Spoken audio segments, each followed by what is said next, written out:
Hello மக்களே, அனைவருக்கும் வணக்கம். இன்றைக்கி நம்ம ஜாபல சேனலில் ஒரு சூப்பரான ஒரு அப்டேட்டோடு வந்திருக்கோம். பல வருடங்கள் கழித்து நம்ம தமிழகத்தில் மின்சாரத்துறையில் ஒரு மாபெரும் வேலைவாய்ப்புக்கான அஃபிஷியல் நோட்டிஃபிகேஷன் ரிலீஸ் பண்ணியிருக்காங்க.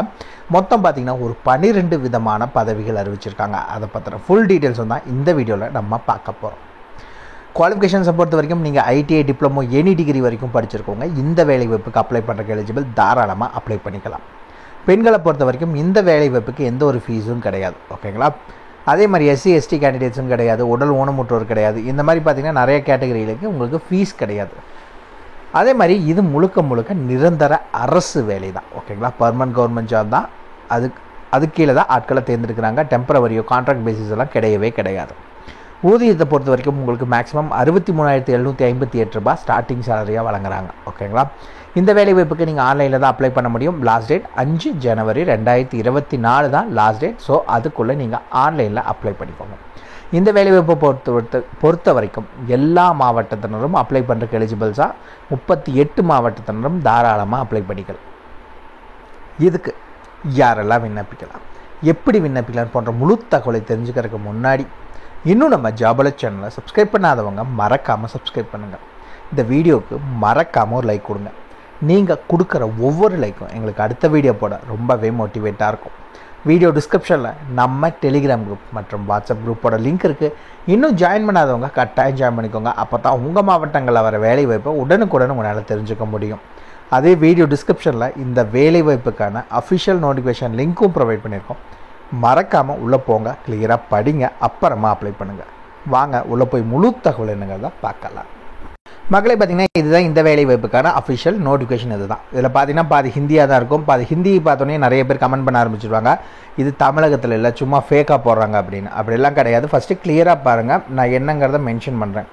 இந்த இடத்துலையே உங்களுக்கு பார்த்தா தெரியும் எங்கிருந்து இதை அறிவிச்சிருக்காங்க அப்படின்னு பார்த்தீங்கன்னா, Nuclear Power Corporation of India. இது நம்ம மத்திய அரசு கீழே இருக்குது, ஓகே. இப்போ அதுக்கு கீழே எது செயல்பட்டு இருக்குது அப்படின்னு பார்த்தீங்கன்னா மெட்ராஸ் அட்டாமிக் பவர் ஸ்டேஷன், ஓகேங்களா. அதுக்கு கீழே தான் இந்த வேலைவாய்ப்புக்கு அறிவிச்சிருக்காங்க.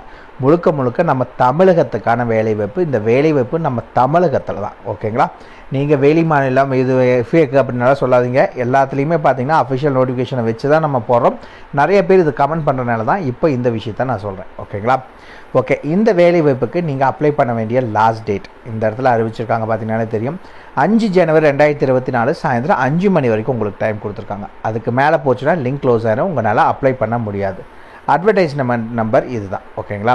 இந்த இடத்துல பார்த்தீங்கன்னா ரெண்டுமே மென்ஷன் பண்ணியிருப்பாங்க. ஹிந்தி மென்ஷன் பண்ணியிருப்பாங்க, இங்கிலீஷும் மென்ஷன் பண்ணியிருப்பாங்க. நம்ம இங்கிலீஷை வச்சு பார்த்துக்கலாம். ஆல்ரெடி சொன்னோம், மேலே கூட உங்களுக்கு தெரியலனா இந்த இடத்துல கிளியராக உங்களுக்கு தெரியும், மெட்ராஸ் அட்டாமிக் பவர் ஸ்டேஷனில் தான் இந்த வேலைவாய்ப்பு, ஓகேங்களா. என்னென்ன வேலைவாய்ப்புகளுக்கு ஆட்களை தேர்ந்தெடுக்கிறாங்க அப்படின்னு பார்த்தீங்கன்னா, ஃபஸ்ட்டு எஸ்டின்னு சொல்லுவாங்க. அப்படின்னா என்ன அப்படின்னு பார்த்தீங்கன்னா ஸ்டைபண்டரி ட்ரெயினி. அதில் பார்த்தீங்கன்னா கேட்டகரி 2 மற்றும் கேட்டகரி 1 கீழே ஆட்களை தேர்ந்தெடுக்கிறாங்க. மொத்தம் பார்த்தீங்கன்னா இதில் ஒரு 14 காலி இடங்களும் இதில் ஒரு 8 காலி இடங்கள் இருக்கிறதா அறிவிச்சிருக்காங்க. அதுக்கடுத்தது பார்த்தீங்கன்னா சயின்டிஃபிக் அசிஸ்டண்ட்டுக்கான வேலைவாய்ப்பு. இதில் ஒரு காலி இடங்களும் அதுக்கடுத்தது அசிஸ்டன்ட் கிரேடில் ஒரு 3 காலி இடங்களும் இருக்கிறதா அறிவிச்சிருக்காங்க, ஓகேங்களா. இதுதான் இந்த வேலைவாய்ப்புக்கான காலி இடங்கள். இந்த இடத்துல உங்களுக்கு வந்து மென்ஷன் பண்ணியிருக்காங்க, பார்த்தீங்கன்னாலே தெரியும். இங்கே ஷார்ட்டாக கொடுத்துருப்பாங்க, அதுக்கான அப்ரிவேஷன் என்ன அப்படிங்கிறது இங்கே கொடுத்துருக்காங்க, ஓகேங்களா.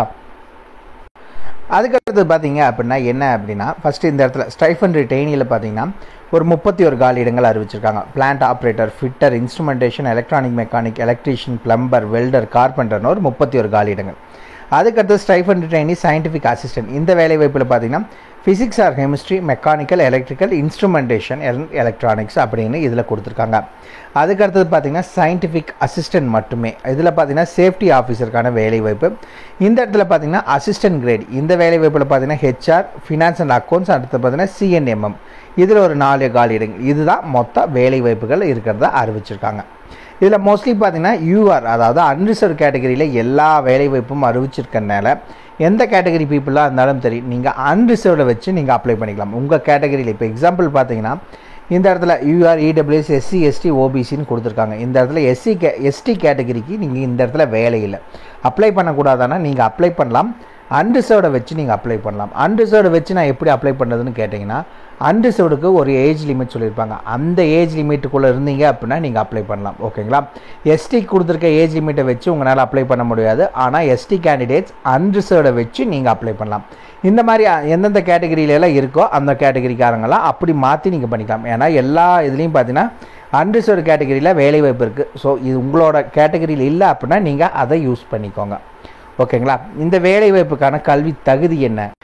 இந்த வேலைவாய்ப்புக்கான கல்வி தகுதி மற்றும் முன்னனுபவம் மோஸ்ட்லி எதுக்குமே பார்த்தீங்கன்னா அவங்க முன்னனுபவமெல்லாம் எதுவுமே கேட்கவே கிடையாது. ஃபஸ்ட்டு பிளான்ட் ஆப்ரேட்டர் நீங்கள் ஐடிஐ முடிச்சிருக்கணும். எதில் பிளான்ட் ஆப்ரேட்டருக்கு பார்த்தீங்கன்னா நீங்கள் ஐடிஐ முடிச்சிருக்கணும். ஐடிஐயில் நீங்கள் 12th பாஸ் பண்ணிக்கணும் சயின்ஸ் குரூப்பில்.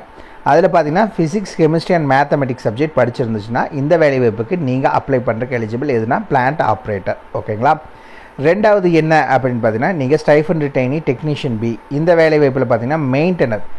இந்த வேலைவாய்ப்புக்கு பார்த்தீங்கன்னா மெயின்டெனரில் ஃபிட்டருக்கான வேலைவாய்ப்பு. இதுக்கு நீங்கள் ஐடிஐ ஃபிட்டர் முடிச்சிருக்கணும் 2 வருஷ கோர்ஸ். இதே மாதிரி இந்த இது எல்லாத்துக்குமே பார்த்தீங்கன்னா இன்ஸ்ட்ருமெண்டேஷன் அண்ட் எலக்ட்ரானிக் மெக்கானிக் இதுக்கும் பார்த்தீங்கன்னா 2 வருஷ கோர்ஸ் நீங்கள் ஐடிஐ முடிச்சிருக்கணும். Industrial electronics, instrumentation, information technology and electronic system maintenance, power electronic system, instrument mechanic in power plant. ஓகேங்களா? அதுக்கடுத்தது பார்த்தீங்கன்னா எலக்ட்ரீஷியனுக்கான வேலைவாய்ப்பு. இதுக்கு நீங்கள் ஐடிஐ எலக்ட்ரீஷியன் முடிச்சிருக்கணும். அடுத்தது பிளம்பர். ஐடிஐ பிளம்பர் படிச்சிருக்கவங்க அப்ளை பண்ணலாம். வெல்டர் ஐடிஐ பிளம்பர் படிச்சிருக்கணும்னு சொல்லியிருக்காங்க. வெல்டர் படிச்சிருக்கணும்னு சொல்லியிருக்காங்க. அதுக்கடுத்தது கார்பெண்டர். ஐடிஐ நீங்கள் கார்பெண்டர் முடிச்சிருக்கணும். ஓகேங்களா? அதுக்கு அடுத்தது என்ன அப்படின்னு பார்த்தா சயின்டிஃபிக் அசிஸ்டன்ட் கீழே வர ஃபிசிக்ஸ் அண்ட் கெமிஸ்ட்ரி. இந்த வேலைவாய்ப்புக்கு நீங்கள் பிஎஸ்சி இதில் பார்த்தீங்கன்னா ஃபிசிக்ஸ் அல்லது கெமிஸ்ட்ரி படிச்சிருக்கீங்க. அப்படி இல்லையே அப்படின்னா mathematics, statics, electronics and computer படிச்சிருக்கீங்க அப்படின்னாலும் எலிஜிபிள் இந்த வேலைவாய்ப்புக்கு. அதுக்கடுத்தது பார்த்தீங்கன்னா மெக்கானிக்கல் டிப்ளமோ. பார்த்தீங்கன்னா மெக்கானிக்கல் இன்ஜினியரிங்கில் ரிலவெண்ட்டாக நீங்கள் மெக்கானிக்கல் இன்ஜினியரிங் தான் நாங்களும் அப்படின்னு நிறையா டிபார்ட்மெண்ட் இருக்கும். அந்த டிபார்ட்மெண்ட்டும் நீங்கள் அப்ளை பண்ணிக்கலாம். அதே மாதிரி எலக்ட்ரிக்கலுக்கும் டிப்ளமோ படித்தவங்க அப்ளை பண்ணலாம். எலக்ட்ரானிக்ஸ் அண்ட் இன்ஸ்ட்ருமெண்டேஷனுக்கும் டிப்ளமோ படித்தவங்க அப்ளை பண்ணலாம். எந்தெந்த டிப்ளமோ படித்தவங்களாம் அப்ளை பண்ணலாங்கன்னு ஃபுல் டீட்டெயில்ஸும் கொடுத்துருக்காங்க. மறக்காமல் இதை மட்டும் கிளியராக படிச்சுக்கோங்க. ஓகேங்களா?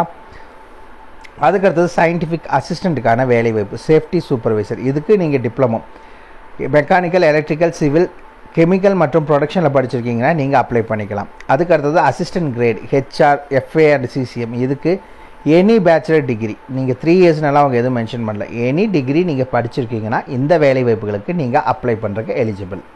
இந்த இதுக்கு பார்த்தீங்கன்னா சம்பளம் என்னங்கிறத பார்த்துலாம். ஃபஸ்ட்டு ஸ்டைஃபன் ட்ரெயினி டெக்னீஷியனுக்கு பார்த்தீங்கன்னா ட்ரைனிங் பீரியடில் ஃபஸ்ட்டு 20,000 ரெண்டாவது இதில் 22,000 உங்களுக்கு வந்து கொடுக்குறாங்க. அதுக்கு அடுத்தது பார்த்தீங்கன்னா உங்களுக்கு 21,000 கன்ஃபார்ம் ஆனதுக்கப்புறம் நீங்கள் 21,700 உங்களுக்கு ஸ்டார்ட் பண்ணிடுவாங்க. ஓகேங்களா? அதுக்கு அடுத்தது சயின்டிஃபிக் அசிஸ்டன்ட் ஸ்டைஃபன் ட்ரெயினரியில் பார்த்தீங்கன்னா 24,000 ஃபஸ்ட் இயரில் ட்ரைனிங்கில். அதுக்கடுத்து 6 மாதத்துக்கு 26,000 உங்களுக்கு வந்து ட்ரைனிங் சம்பளம் கொடுக்குறாங்க.